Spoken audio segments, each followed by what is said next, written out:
everyone. Welcome back to another episode of the English Learning Podcast. I'm your host, Henry. And I'm Sarah. Thanks for joining us today. We're super excited about this episode because we're talking about something that a lot of English learners ask us about reading fluency. Yes, reading is such a powerful skill when learning a new language.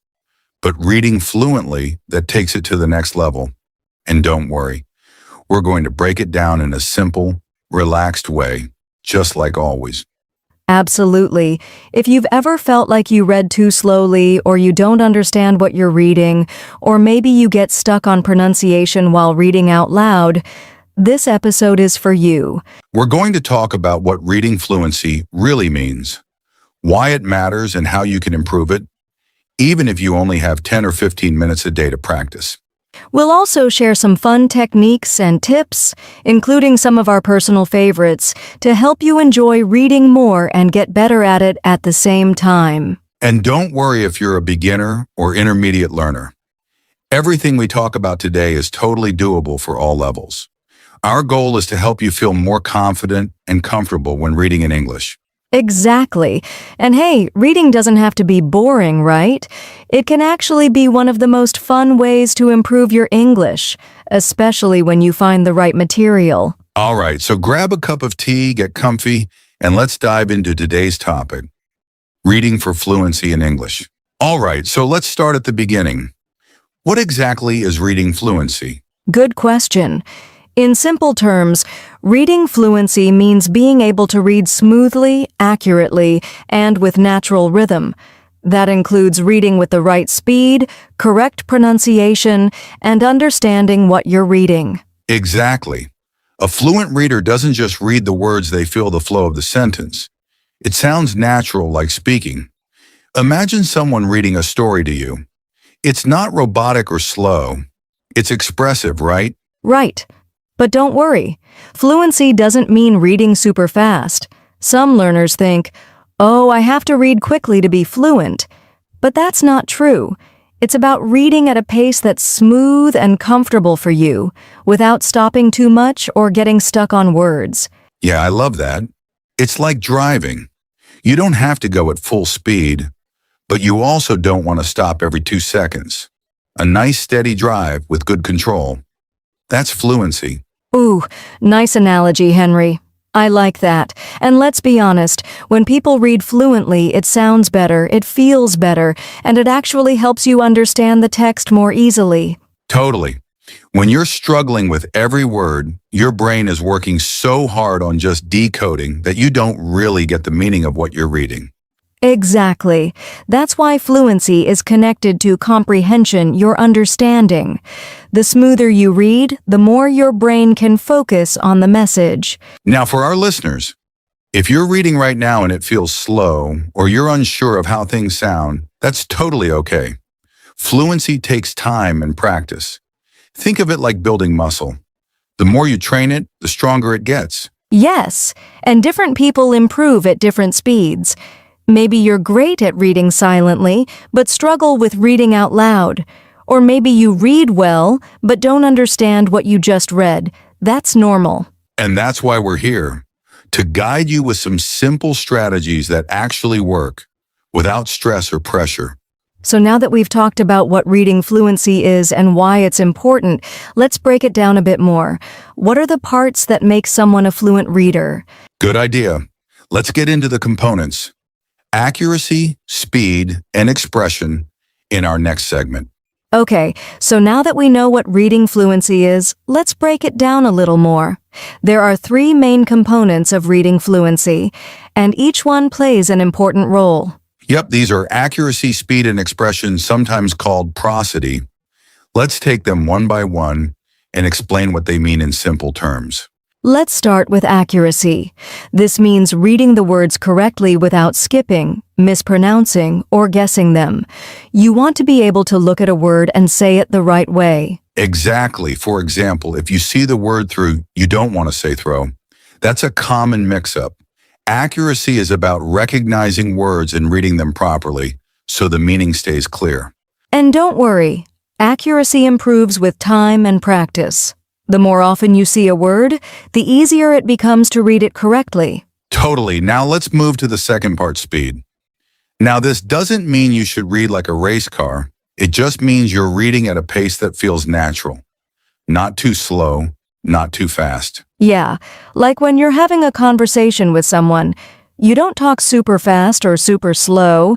You talk at a steady, relaxed pace. That's how fluent reading should feel too. And here's something important. Reading slowly is not bad when you're still learning. Speed will come naturally as your vocabulary grows and your confidence increases. Yes. A lot of learners ask, how fast should I be reading? And really, there's no one answer. You want to find a rhythm that lets you understand what you're reading and keep going without stopping every few words. Great point. All right, the third and final piece is one of my favorites, expression. This is how you read with feeling, using your voice to show emotion, pauses, and tone. Yes, also known as prosody, but let's keep it simple. Reading with expression makes it sound more like real speech. It helps you understand the mood and the meaning better. For example, listen to these two sentences. I can't believe you did that. I can't believe you did that. Ooh, nice difference. That second one had real emotion. It's small changes in tone like that which help you become a fluent and confident reader.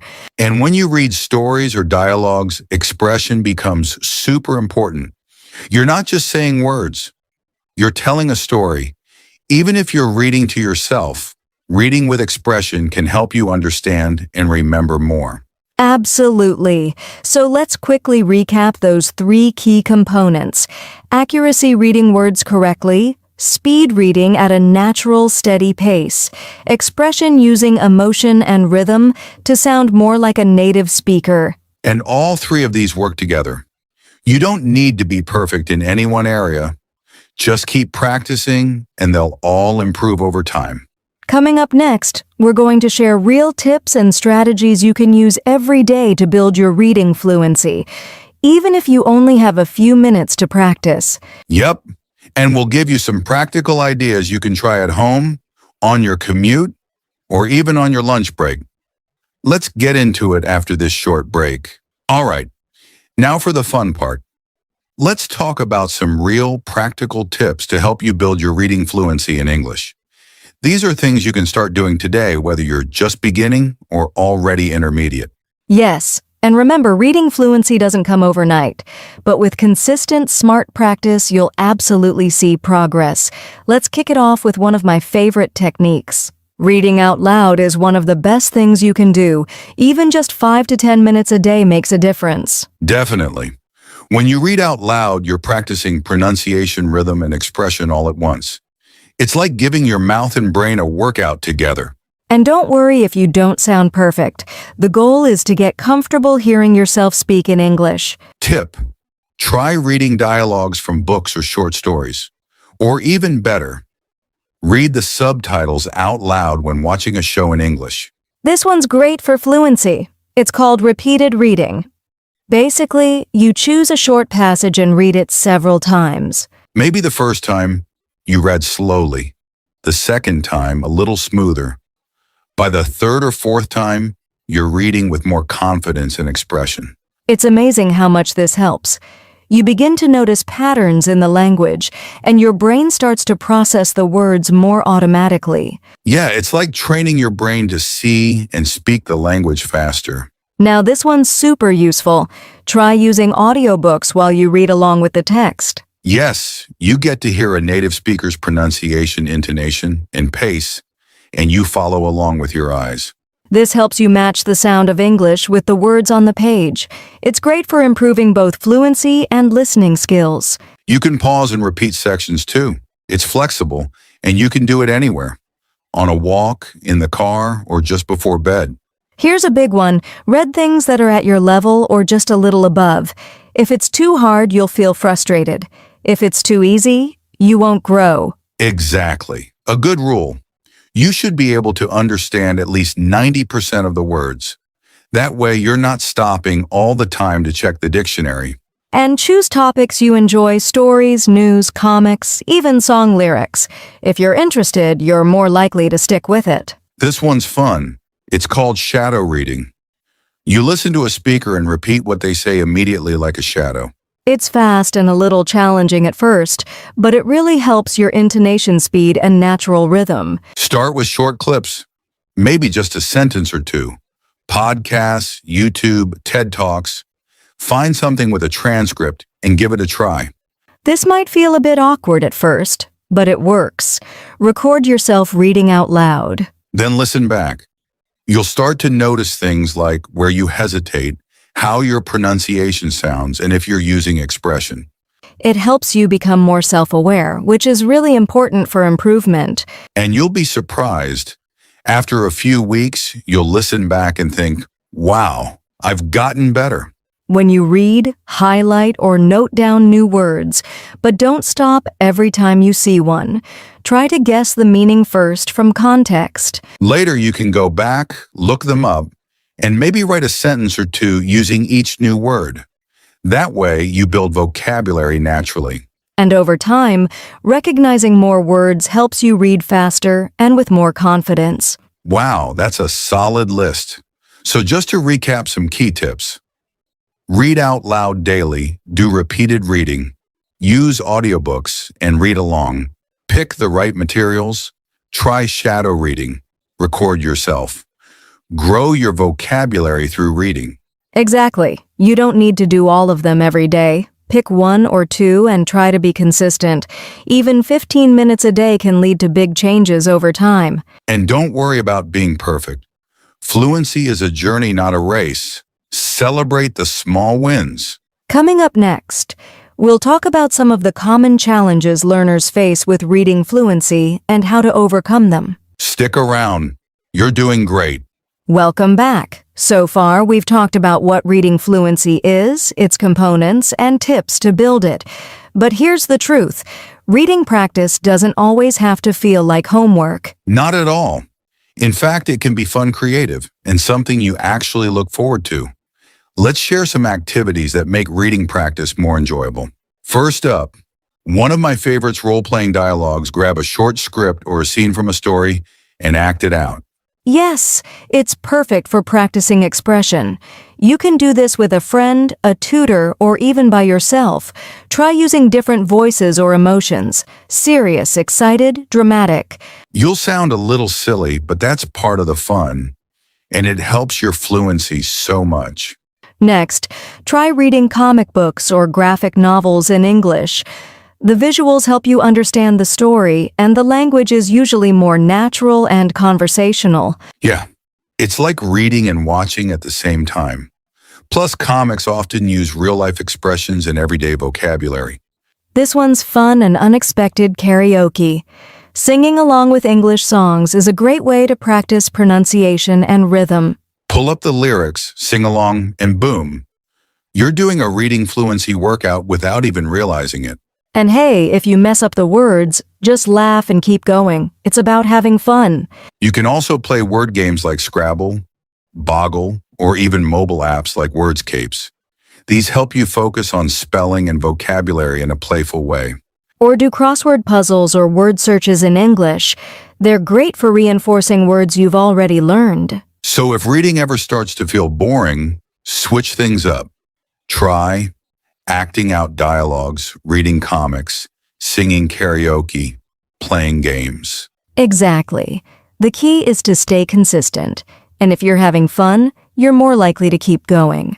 In our final segment, we'll talk about some common challenges learners face when working on fluency and how to overcome them. Stick with us. We're almost there. All right, before we wrap things up, let's quickly go over some common mistakes that English learners make when trying to build reading fluency and how to avoid them. Yes, because sometimes, even when you're working hard, a few small habits can hold you back without you realizing it. The first mistake is reading word by word, like trying to translate every single word into your native language. Yeah, that slows you down a lot and makes it harder to understand the full meaning. Instead, try to read in phrases or chunks. Focus on the overall idea, not just individual words. Another big one, picking books or articles that are way too advanced. If you have to look up every third word, it's going to feel frustrating fast. You want to challenge yourself, but not overwhelm yourself. Go for materials where you understand about 90%. That's your sweet spot for learning and building fluency. And mistake number 3 being inconsistent. Reading fluency builds with regular practice, not just cramming once a week. Exactly. Even 10 minutes a day is better than an hour once a week. Make it part of your routine, like brushing your teeth. So remember, read in chunks, not word by word. Choose materials at your level. Practice regularly, even just a little each day. Avoiding these mistakes will save you time, reduce frustration, and help you become a smoother reader faster. Stick around. We'll be back with our final thoughts and a little motivation to keep you going strong. And just like that, we've reached the end of today's episode of the English Learning Podcast. Let's do a quick recap of what we've covered about reading for fluency. Yes, so today we talked about what reading fluency really means. Not just reading fast, but reading smoothly, accurately, and with expression. The 3 core components of fluency: accuracy, speed, and prosody. Tips and strategies like reading out loud, using audiobooks, and tracking your progress. Fun ways to practice like role plays, comics, karaoke, and word games. And of course, how to avoid common mistakes like reading word by word or choosing texts that are too hard. That's a lot of great stuff packed into one episode. But the most important thing is this reading fluency takes time. And that's okay. It's a journey. Totally. Be patient with yourself. Celebrate the small wins. If you can read a paragraph more smoothly this week than you did last week, that's progress. And don't forget, the more you enjoy the process, the more you'll stick with it. So keep it fun, stay curious, and read things that interest you. Thanks so much for spending your time with us today. If you found this episode helpful, share it with a friend who's also learning English. And don't forget to subscribe to the English Learning Podcast playlist here on YouTube so you never miss a new episode. Until next time, keep reading, keep growing, and remember, You're doing great.